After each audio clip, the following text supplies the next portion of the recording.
தரித்திரருக்கு சுவிசேஷம், திருச்சபைக்கு சத்தியம், இந்த ரெண்டு நோக்கங்களோடு மன்னமழை பெய்து கொண்டிருக்கிறது. சங்கீத புத்தகத்திலிருந்து தொடர்பாக செய்திகளை படித்து தியானித்து வருகிறோம். இந்த செய்திகளை நீங்கள் மகிமை டிவியிலே சனிக்கிழமை தோறும் ஞாயிற்றுக்கிழமை தோறும் மாலை 5 மணிக்கு நீங்கள் பார்க்கலாம்.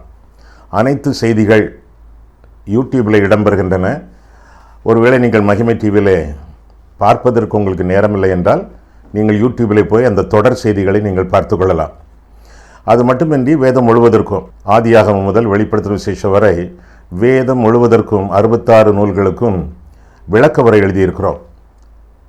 8 பாகங்களிலே இந்த விளக்கவரை நூல்கள் உங்களுக்கு கிடைக்கும். குறிப்பிட்ட தொலைபேசி எண்களிலே முகவரியில் நீங்கள் தொடர்பு கொண்டு இந்த புஸ்தகங்களை நீங்கள் வாங்கிக் கொள்ளலாம். ஆண்டவர் உங்களை ஆசீர்வதிப்பாராக. இப்பொழுது நாம் செய்திக்கு செல்வோமா? 107ஆம் சங்கீதம். வேத புத்தகத்தை உங்களுடைய கையில் எடுத்துக்கொள்ளுங்கள், மடியிலே வைத்துக்கொள்ளுங்கள். இந்த சங்கீதத்தை வாசித்து நாம் செய்திகளை தியானிக்க இருக்கிறோம். நீளமான சங்கீதம், எனவே உங்கள் கையில் வேத புத்தகம் இருப்பது நல்லது. சங்கீதத்தின் மொத்த புத்தகமும் அதில் உள்ள 150 சங்கீதங்களும் 5 பிரிவுகளாக பிரிக்கப்பட்டிருக்கின்றன. இப்பொழுது இந்த 107ஆம் சங்கீதம் 5ஆம் பிரிவின் ஆரம்ப சங்கீதம்.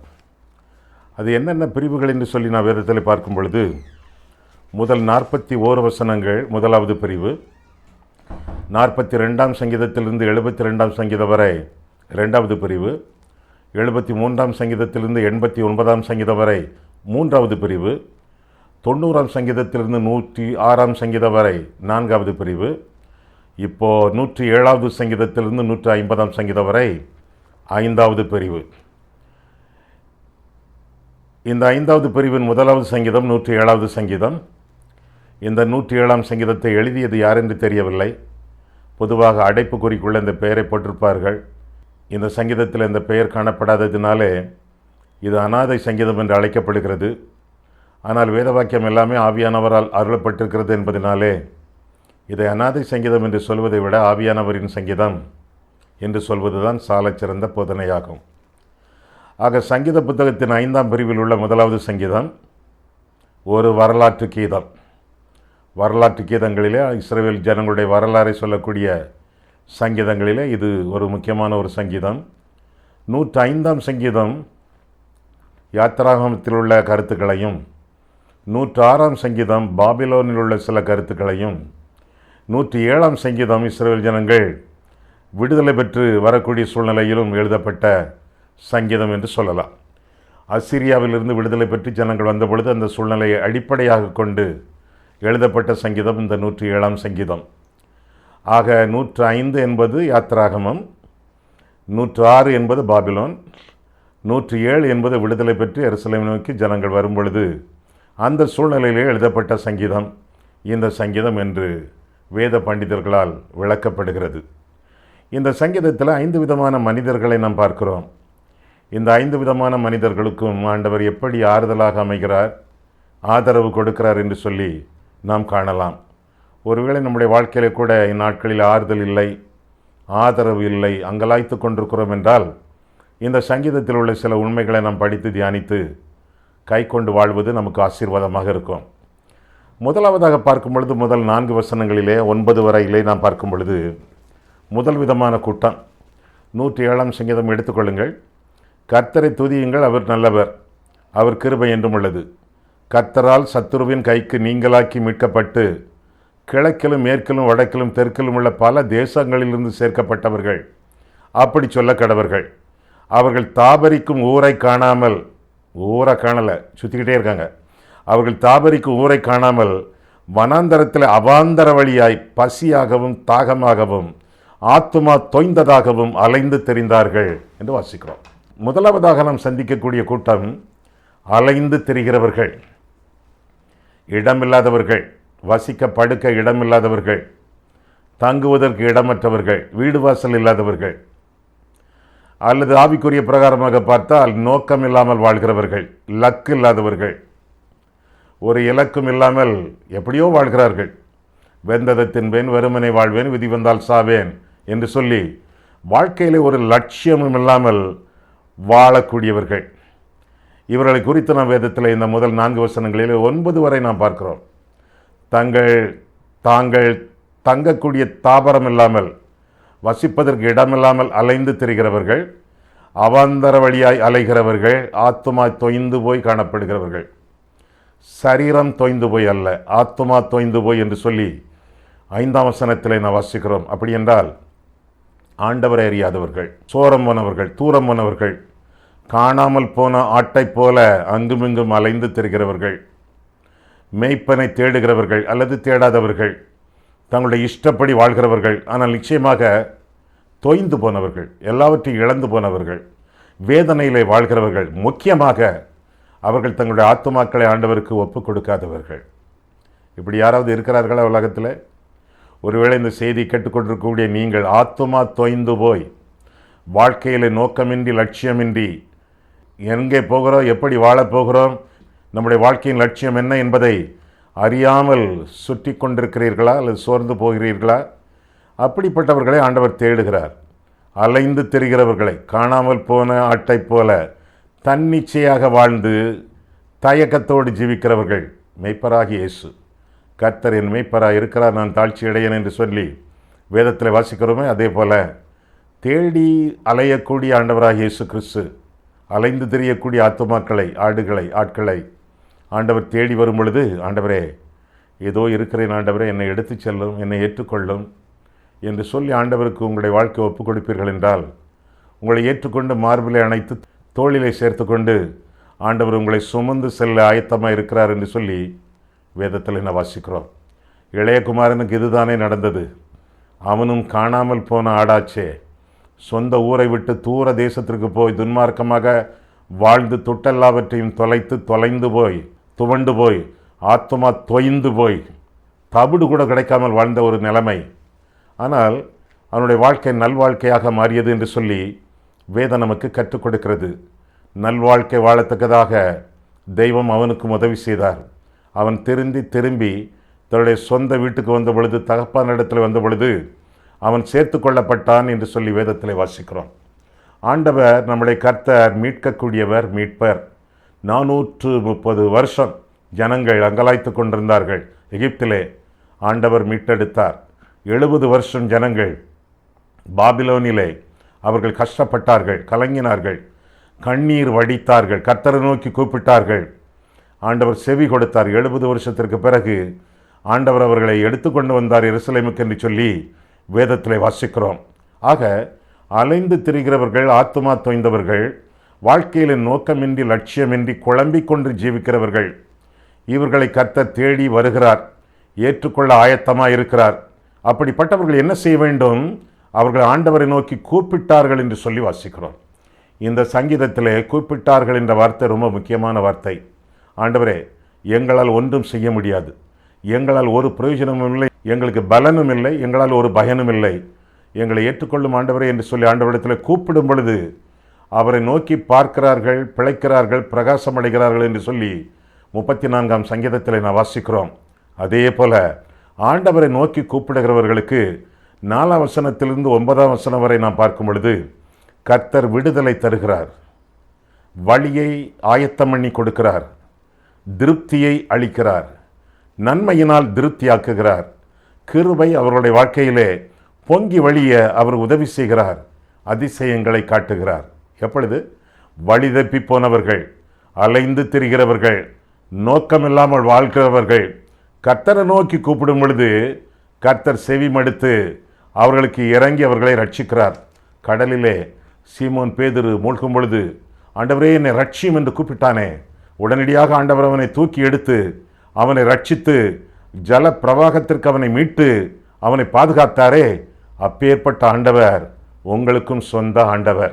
முதலாவதான கூட்டம் அலைந்து திரிகிறவர்கள், ஆண்டவர் அடைக்கலம் கொடுக்க ஆயத்தமாக இருக்கிறார். இரண்டாவதாக கூட்டம் 10ஆம் வசனத்திலிருந்து பார்க்கும் பொழுது அசட்டை பண்ணினவர்கள். 107ஆம் சங்கீதம் 10 முதல் பார்க்கும் பொழுது தேவனுடைய வார்த்தைகளுக்கு விரோதமாய் கலகம் பண்ணி உன்னதமானவருடைய ஆலோசனையை அசட்டை பண்ணினவர்கள். அசட்டை பண்ணினவர்கள் அந்தகாரத்திலும் மரண இருளிலும் வைக்கப்பட்டிருந்து ஒடுக்கத்திலும் இரும்பிலும் கட்டுண்டு கிடந்தார்கள். அவர்களுடைய இருதயத்தை அவர் வருத்தத்தால் தாழ்த்தினார், சகாயர் இல்லாமல் விழுந்து போனார்கள், தங்கள் ஆபத்திலே கர்த்தரை நோக்கி கூப்பிட்டார்கள். இந்த வசனத்தில் முக்கியமான வார்த்தை கூப்பிட்டார்கள் என்பதாகும். அடிக்கடி நாம் பார்க்க போகிறோம். கர்த்தரை நோக்கி அவர்களும் கூப்பிட்டார்கள். கர்த்தரை அசட்டை பண்ணினார்கள், அவருடைய வசனத்தை அசட்டை பண்ணினார்கள், தங்களுடைய இஷ்டப்படி வாழ்ந்தார்கள். ஆனாலும் அவர்கள் ஆண்டவருடைய வார்த்தைக்கு விரோதமாக கலகம் பண்ணினதினாலே சீரழிந்து போனார்கள் என்று சொல்லியும் இந்த சங்கீதத்தில் நாம் பார்க்கிறோம். அந்தகார மரண இருள் அவர்களை ஆட்கொண்டது. அவர்களை ஆண்டவர் வருத்தத்தினாலே தாழ்ச்சி அடைய பண்ணினார், விழுந்து போனார்கள் என்று சொல்லி வேதத்திலே வாசிக்கிறோம். ஆக பிரயோஜனமில்லாத அவருடைய வாழ்க்கை பிரயோஜனம் இல்லாமலேயே போய்விட்டதாக இந்த சங்கீதம் அறிவிக்கிறது. காரணம் அசட்டை. ஆண்டவர் பேசும் பொழுது அசட்டை பண்ணக்கூடாது, கேட்டுக்கொண்டே இருக்க வேண்டும். கர்த்தர் பேசினார் பழைய ஏற்பாட்டு சவுலிடத்திலே, அசட்டை பண்ணினான், சிதறினான். கர்த்தர் பேசினார் தாவீதினிடத்திலே, அசட்டை பண்ணவில்லை, சிந்தித்தான், சீர்மிக வாழ்ந்தான். அசட்டை பண்ணினவர்களுக்கு அல்லல் வரும், அசட்டை பண்ணாதவர்களுக்கு ஆசீர்வாதம் வரும். எந்த விதத்திலும் கர்த்தர் உங்களோடு பேசும் பொழுது அசட்டை பண்ணாதிருங்கள். நீங்கள் வேதத்தை வாசிக்கும் பொழுதே கர்த்தர் உங்களோடு பேசுவார். பேசும் தெய்வம் அவர். உறங்காமலும் தூங்காமலும் 24 மணி நேரமும் உங்களுக்காக கண் விழித்து கரிசனையோடு காப்பாற்றக்கூடிய தெய்வம். அவர் சொல்லக்கூடிய செய்திகளை செவிப்படுங்கள். அசட்டை பண்ணாதிருங்கள், அங்குமிங்கும் ஓடாதிருங்கள். ஆண்டவர் பேரிலே கருத்தாக இருங்கள். உங்களுடைய சுய மதி உங்களை காக்கும் என்று நினைக்காதிருங்கள். உங்களுடைய எல்லாமே உங்களை வீணடிக்கும். ஆனால் எல்லாம் வல்ல இயேசுவானவர், ஆண்டவராகிய தெய்வம் உங்களுடைய கடவுளாக இருக்கும் பொழுது நீங்கள் ஆசீர்வதிக்கப்படுவீர்கள். இரட்சகராக இருக்கும் பொழுது, ஆலோசனை கர்த்தாவாக இருக்கும் பொழுது அவருக்கு செவி கொடுப்பீர்கள் என்றால் ஆசீர்வதிக்கப்படுவீர்கள். 13ஆம் வசனம் அதுதான் சொல்லுகிறது. அப்படித்தான் சொல்லுகிறது. அவர்கள் கூப்பிட்டார்கள். இனி எங்களுடைய வாழ்க்கையினாலே பிரயோஜனம் இல்லை. அலைந்து தெரிந்தவர்கள், அசட்டை பண்ணினவர்கள் கூப்பிட்டார்கள். ஆண்டவர் செவி மடுத்தார். இல்லை கொஞ்ச நேரம் கற்று பார்க்கலாம், கொஞ்ச நாள் கழிச்சு நான் உனக்கு கவனிக்கேன் என்று ஆண்டவர் சொல்லவில்லை. கூப்பிட்ட உடனே குரல் கொடுக்கும் தெய்வம். என்னெல்லாம் செய்தார் ஆண்டவர் கூப்பிட்ட உடனே? 13ஆம் வசனத்திலே இக்கட்டுகளிலிருந்து அவர்களை ரட்சித்தார், மரண கட்டுகளிலிருந்து அவர்களை விடுவித்தார், இருளிலிருந்து அவர்களை வெளிச்சத்துக்கு கொண்டு வந்தார் என்று சொல்லி 14ஆம் வசனத்திலே பார்க்கிறோம். வெண்கல கதவுகளை அவர் உடைத்தார், இருப்பு தாழ்பாள்களை அவர் முறித்தார் என்று சொல்லியும் 15ஆம் வசனத்திலே பார்க்கிறோம். இதையெல்லாம் அவருடைய கிருபையின் நிமித்தம் அதிசயங்களாக, அற்புதங்களாக ஆண்டவர் செய்தார் என்று சொல்லி வேதத்திலே வாசிக்கிறோம். ஒருவேளை நீங்கள் அலைந்து திரிகிறவர்களாக இருக்கலாம், நோக்கமில்லாமல். ஒருவேளை நீங்கள் அசட்டை பண்ணுகிறவர்களாக இருக்கலாம். ஒருவேளை ரட்சிக்கப்பட்டவர்கள் கூட, என்னுடைய பெயர் ஜீவ புஸ்தகத்தில் எழுதப்பட்டாயிற்று, இனி எனக்கு எல்லாம் கிடைத்து விட்டது என்று சொல்லி நிர்விசாரமாக இருக்காதிருங்கள். நம்முடைய நிர்விசாரம் ஆண்டவருக்கு கோபமூட்டும். நாம் நிர்மூலமாக அது இருக்கிறது தேவனுடைய சுத்த கிருபையே. எனவே கர்த்தரை நோக்கி கூப்பிடுங்கள், ஜெபம் பண்ணுங்கள், ஆண்டவரிடத்தில் கேளுங்கள். ஆண்டவரே, என்னுடைய அசட்டை என்னை விட்டு நீக்கும். நான் கர்த்தரிடத்தில் பற்றுறுதலாக இருக்க எனக்கு உதவி செய்யும். ஆண்டவரே, உம்மை பின்பற்றி வாழ எனக்கு உதவி செய்யும். நான் நிர்மூலமாகாமல் இருக்கத்தக்கதாக, நிர்விசாரமாக ஜீவிக்காமல் இருக்கத்தக்கதாக உம்மிடத்திலே நான் சரணடைகிறேன். ஆண்டவரே, என்னை ஏற்றுக்கொள்ளும், உம்முடைய வழிகளிலே என்னை நடத்தும் ஆண்டவரே என்று சொல்லி ஆண்டவருக்கு ஒப்பு கொடுப்பது நல்லது. ஆக முதலாவதாக அலைந்து தெரிகிறவர்கள், இரண்டாவதாக அசட்டை பண்ணினவர்கள், மூன்றாவதாக அக்கிரமங்களினாலே நோய்வாய்ப்பட்டவர்கள். அக்கிரமங்களினாலே நோய்வாய்ப்பட்டவர்கள் 17ஆம் வசனம் முதல் அவர்களை குறித்து நாம் பார்க்கலாம். 17 முதல், நீர்மூடர் தங்கள் பாதக மார்க்கத்தாலும் தங்கள் அக்கிரமங்களாலும் நோய் கொண்டு ஒடுங்கி போகிறார்கள். அவர்கள் ஆத்துமா சகல போஜனத்தையும் அரோசிக்கிறது, வெறுக்கிறது, அரோசிக்கிறது. அவர்கள் மரண வாசல்கள் பரியந்தமும் சமீபிக்கிறார்கள். நடந்தது என்ன அதற்கு பிறகு? அடுத்த வசனம் பாருங்கள், 19. தங்கள் ஆபத்திலே கர்த்தரை நோக்கி கூப்பிடுகிறார்கள்.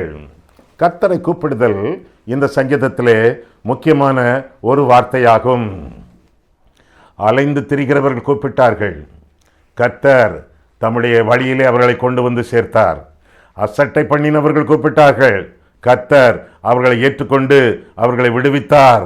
மூன்றாவதாக, தங்களுடைய அக்கிரமங்களினாலே பாவங்களினாலே நோய்வாய்ப்பட்டவர்கள், நோயாளிகள், நீர்மூடர்கள் என்று சொல்லி வேதத்தில் நான் வாசித்தோம்.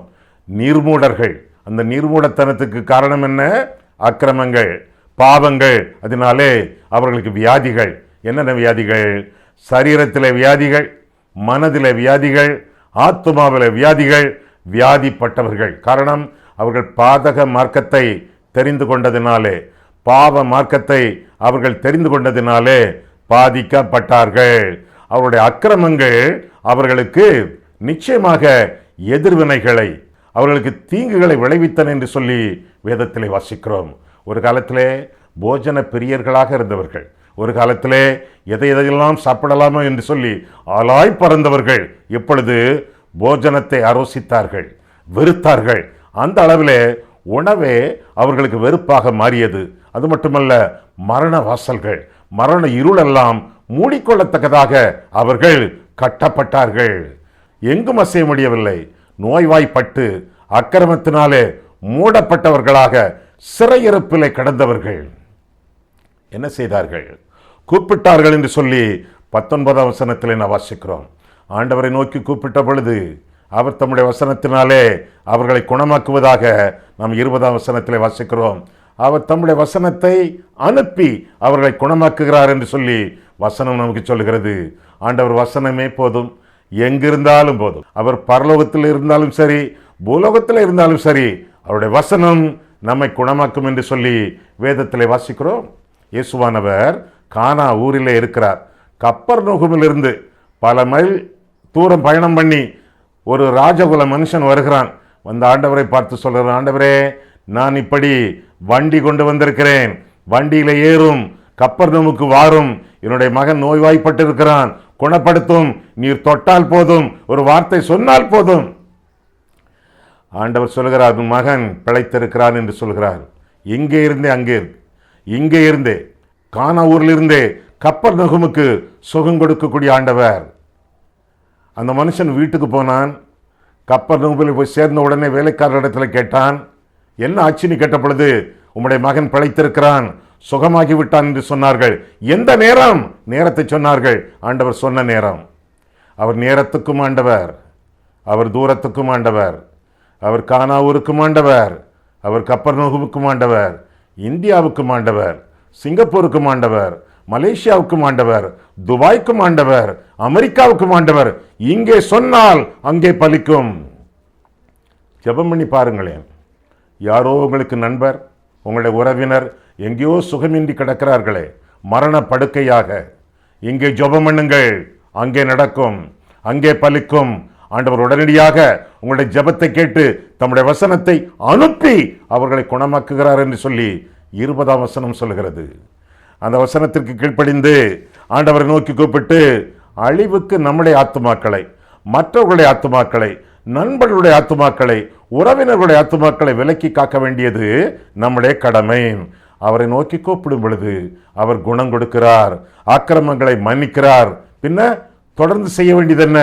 அதன் பின்னால் அவர்கள் 22ஆம் வசனத்திலே துதித்தார்கள், ஸ்தோத்திரம் செலுத்தினார்கள், பலி செலுத்தினார்கள் என்று சொல்லி எல்லாம் நான் வேதத்திலே வாசிக்கிறோம். அது மட்டுமல்ல, ஆண்டவர் செய்த நன்மைகளை விவரித்து சொன்னார்கள் என்று சொல்லியும் அந்த சங்கீதத்திலே தொடர்ந்து நாம் வாசிக்கிறோம். ஒருவேளை அக்கிரமங்களினாலே நோய்வாய்ப்பட்டவர்கள், நோய்க்கு முக்கியமான காரணம் அக்கிரமம். அவர் உங்கள் அக்கிரமங்களை எல்லாம் மன்னித்து உங்கள் நோய்களை எல்லாம் குணமாக்கி என்று 103ஆம் சங்கீதம் 3ஆம் வசனத்தில் வாசிக்கிறோமே. அநேக நோய்களுக்கு காரணம் அக்கிரமங்கள். பாவங்கள் மன்னிக்கப்பட்டாலொழிய சேமங்கள் இல்லை. என் நாமந்தரிக்கப்பட்ட என் ஜனங்கள் தங்களை தாழ்த்தி ஜெபம் பண்ணி என் முகத்தை தேடி தங்கள் பொல்லாத வழிகளை விட்டு திரும்பினால் பாவத்தை மன்னிப்பேன், சேமத்தை கொடுப்பேன் என்று சொல்லி ஆண்டவர் சொல்லியிருக்கிறார். 2 நாளாகமம் 7ஆம் அதிகாரம் 14ஆம் வசனத்திலே.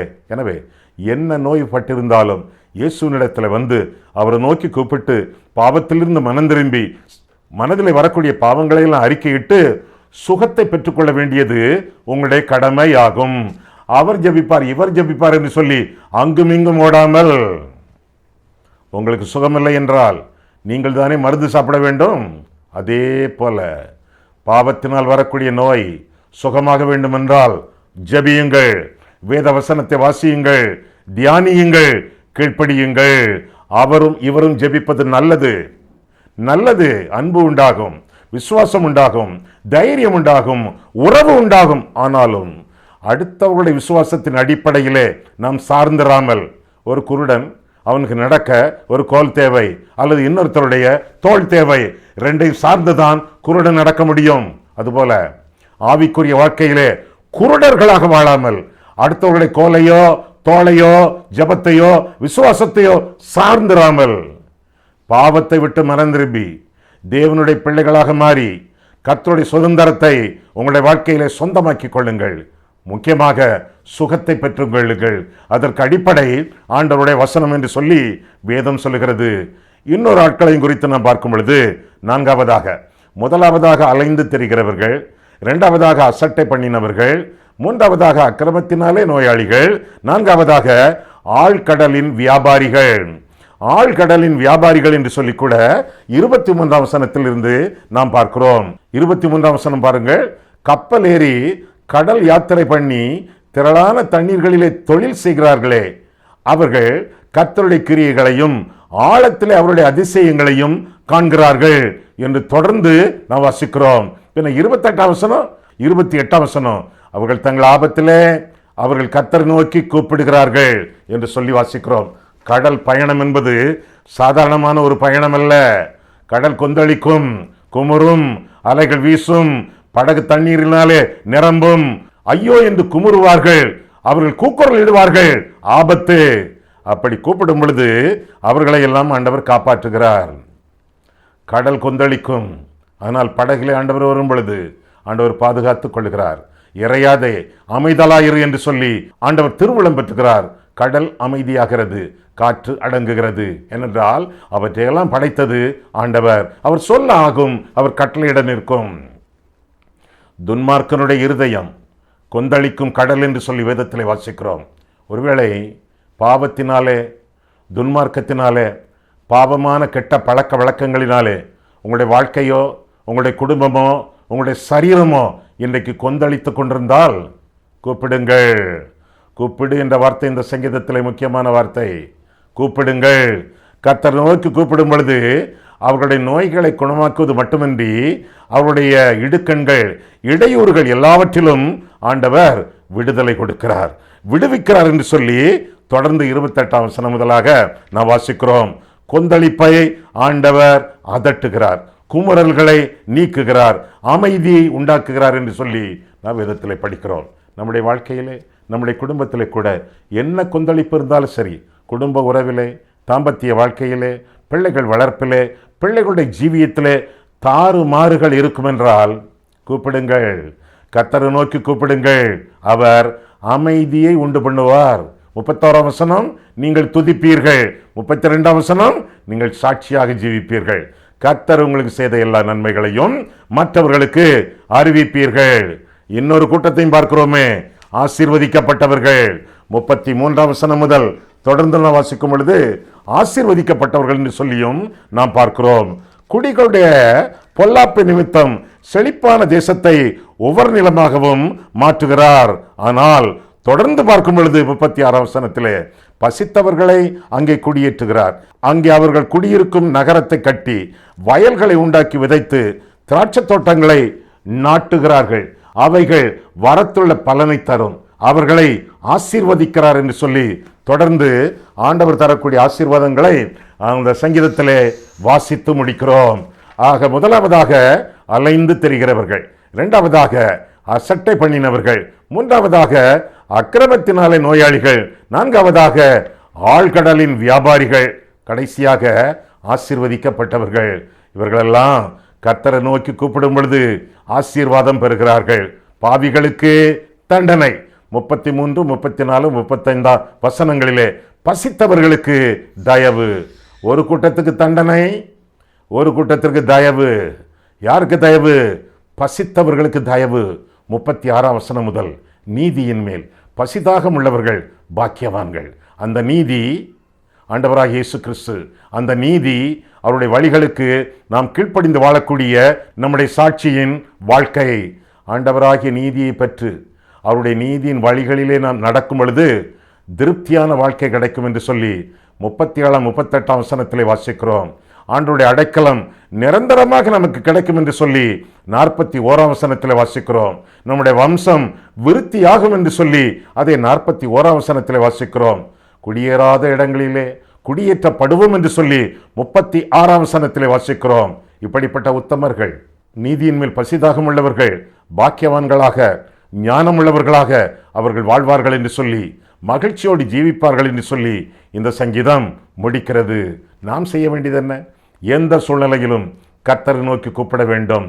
நம்முடைய கூக்குரலுக்கு அவர் செவி கொடுத்து நம்முடைய பாவங்களை மன்னித்து நம்மை பரிசுத்தப்படுத்தி நம்மை நல்ல பாதைகளிலே நடத்தி பாக்கியவான்களாக மாற்றுவார். கண்களை மூடுவோம், கர்த்தரை பார்ப்போம். எங்களை நேசிக்கிற பரிசுத்தமுள்ள ஆண்டவரே, நம்முடைய வசனத்தை ஆராயவும் எங்களுடைய வாழ்க்கையை ஆராயவும் எங்களுக்கு கிருபை கொடுத்தீர். அதற்காக நன்றி செலுத்துகிறோம் சுவாமி. எந்த சூழ்நிலையில் நாங்கள் இருந்தாலும் நாங்கள் அலைந்து திரிகிறவர்களாக, அசட்டை பண்ணினவர்களாக, அக்கிரமக்காரர்களாக, ஆழ்கடலிலே கஷ்டப்படுகிறவர்களாக நாங்கள் ஜீவித்தாலும் நாங்கள் ஆசீர்வதிக்கப்பட்டவர்களாக மாற முடியும் ஆண்டவரே. எங்கள் அக்கிரமங்களுக்கு தண்டனை, ஆனால் நீதியிலே பசிதாகம் உள்ளவர்களுக்கு தயவு என்று சொல்லி நாங்கள் வேதத்திலே வாசிக்கிறோம். தண்டனைக்கு தப்பி தயவு பெற்று நாங்கள் வாழத்தக்கதாக உம்மை நோக்கி கூப்பிடுகிறோம். எங்கள் ஒவ்வொருவரையும் உம்முடைய பரிசுத்த விரல்களினாலே நீர் தொட்டு ஆசீர்வதியும். எங்கள் பாவங்களை மன்னித்து எங்களை பரிசுத்தப்படுத்தி எங்களுக்கு வேண்டிய பாக்கியங்களை தாரும். பாக்கியவான்களாக நாங்கள் ஜீவிக்கவும் மற்றவர்களுக்கு நாங்கள் பாக்கியங்களை அருளி செய்யக்கூடிய விசுவாசிகளாக வாழவும் கிருபை செய்யும். இயேசு கிறிஸ்துவின் நாமத்தில் ஜெபிக்கிறோம் பிதாவே. ஆமேன்.